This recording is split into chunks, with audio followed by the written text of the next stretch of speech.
Shalom Bapak Ibu, Saudara-saudariku, apa kabarnya? Kita kembali mendengarkan renungan harian pada hari ini. Dan sambil mengawali hari kita mempersiapkan diri kita dalam peribadahan minggu esok. Kita mendengarkan renungan harian. Kita berdoa. Kasih karunia Tuhan kita Yesus Kristus, kasih dari Allah Bapa dan persekutuan Roh Kudus, itulah kiranya menyertai kamu. Amin. Renungan harian untuk kita pada hari ini, firman Tuhan yaitu yang tertulis di Lukas 16 ayat 10. Barang siapa setia dalam perkara-perkara kecil, ia setia juga dalam perkara-perkara besar. Dan barang siapa tidak benar dalam perkara-perkara kecil, ia tidak benar juga dalam perkara-perkara besar. Demikian pembacaan firman Tuhan. Bapak Ibu Saudara-saudariku yang terkasih dalam nama Tuhan kita Yesus Kristus. Ketika kita diberikan tugas dan tanggung jawab, yang harus kita lakukan adalah setia kepadanya.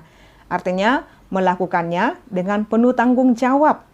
Jadi di dalam hal pelayanan, contohnya Bapak Ibu, seorang pelayan atau natua atau sintua, pelayanan tidak ada yang lebih mana yang besar atau kecil. Dalam pelayanan gereja mungkin, yang besar itu adalah berkhotbah atau penerima jemaat itu adalah yang paling kecil. Tidak Bapak Ibu, semuanya itu sama. Jadi ketika seorang pelayan itu diberikan tanggung jawab, kamu menerima jemaat atau menerima tamu di pintu gereja, itu adalah pelayanan yang sangat besar juga. Jadi tidak ada yang lebih besar dan lebih kecil dalam suatu pelayanan.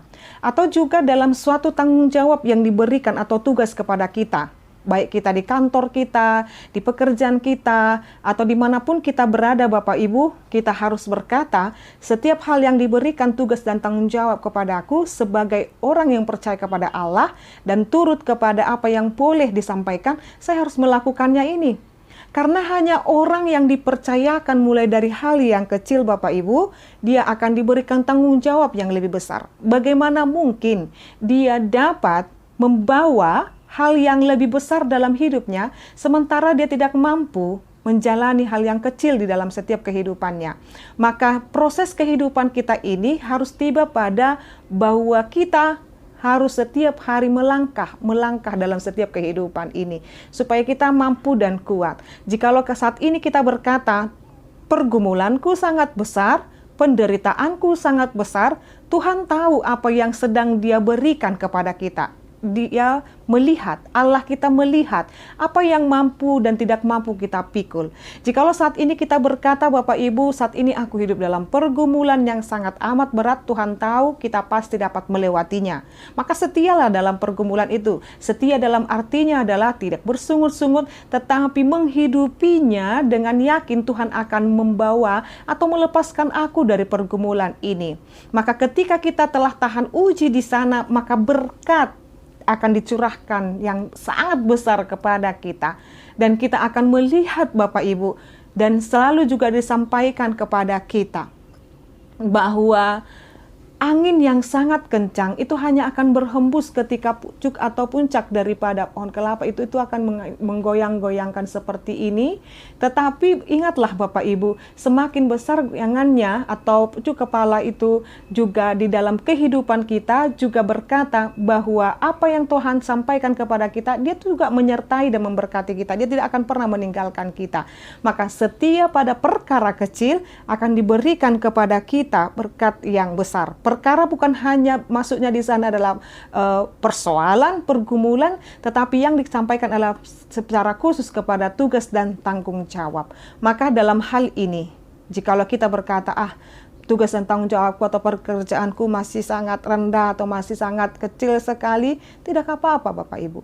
Jikalau saat ini mungkin ada yang mengalami pemutusan hubungan kerja atau PHK, Bapak Ibu, lalu dia harus bawa Gojek, harus bawa ini, apa-apa, cukupkan dirimu untuk itu. Setia di dalamnya dan terus berdoa kepada Tuhan. Jadi jikalau kita boleh menyelesaikannya, Tuhan akan memberikan kepercayaan, terus berdoa, terus meningkatkan kehidupan, dan kehidupan kita harus kita ingat Bapak Ibu, dijaga, dilindungi, dan diberkati oleh Tuhan. Maka saat ini Bapak Ibu, tetaplah bersyukur, tetaplah semangat, tetaplah berjuang dalam setiap kehidupanmu. Tuhan pasti memberkati. Amin, kita berdoa. Terima kasih Allah Bapa kami, terima kasih berkat yang Kau berikan kepada kami, supaya kami setia Tuhan. supaya kami dapat melihat keajaiban Tuhan dalam setiap kehidupan kami. Jauhkan sungut-sungut, jauhkan Tuhan keluh kesah dalam hidup kami. Jikalau menurut kami Tuhan beban kami sangat berat, jauhkan kepada kami Tuhan segala keputusasaan. Jauhkan kami sungut-sungut, tapi ajari kami terus bersyukur menjalani kehidupan ini. Terima kasih Bapa. Engkau terus Tuhan memberkati semua jemaat-Mu ini, pendengar renungan harian ini, dan seluruh umat Kristen di dunia ini, bahkan di tempat ini Tuhan. Kami berdoa buat kota negara Israel ini, kami berdoa buat kota Yerusalem. Biarlah Tuhan kiranya memberkati, dan juga terkhusus negara kami Indonesia. Tuhan juga pulihkan. Terima kasih Allah Bapa kami, bahkan orang-orang Kristen yang ada di tempat ini, dan juga Indonesia, Engkau tetap memberkati, dan semua umat, apapun Tuhan yang menjadi kehidupan mereka, kiranya Tuhan senantiasa memberkati mereka. Lindungi kami, tetap setia kepadamu Tuhan, supaya iman kami tidak goyah oleh karena persoalan dan pergumulan hidup kami. Terima kasih Bapa. Dalam nama Yesus Kristus dan pimpinan Roh Kudus kami berdoa dan mengucap syukur. Anugerah daripada Tuhan kita Yesus Kristus, kasih dari Allah Bapa dan persekutuan Roh Kudus, itulah kiranya menyertai dan memberkatimu sekarang sampai selama-lamanya. Amin. Selamat pagi Bapak Ibu Saudara-saudariku, Tuhan Yesus memberkati. Shalom.